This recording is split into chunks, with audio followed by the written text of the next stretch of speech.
Love you, I love you too. एक जगह मंच साझा हो रहा है B versus B, Bhojpuri versus Bollywood. देखिए कंपटीशन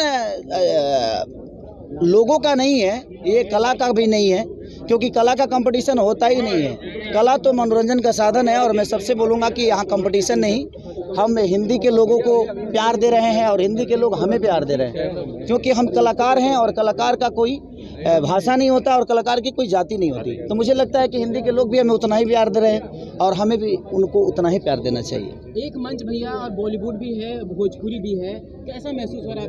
आप हमेशा सही ट्रेंडिंग में रहे हैं और ट्रेंडिंग सुपरस्टार कैसे देखते हैं इस चीज़ों को? मैं ट्रेंडिंग में रहता हूँ कि कहाँ रहता हूँ ये मेरे लिए मायने नहीं रखता। मैं कितना अच्छा काम करता हूँ ये मेरे लिए मायने रखता है और मैं काम पे फोकस करता हूँ। मैं ट्रेंडिंग में कितनी बार जाता हूँ, मैं तो हर दिन मेरा गाना ट्रेंडिंग में रहता है, तो वो तो लोगों का प्यार है, उसमें मेरा कोई योगदान नहीं। मैं कोशिश करता हूँ कि मैं अच्छा करूँ ताकि दुनिया हमें हमेशा सर्वोपरि रखे। भैया आज कौन गाना पर परफॉर्मेंस देवे वाला बनी? जितना सारे गाना हम भोजपुरी के गाना वो ही पकड़ता नहीं सब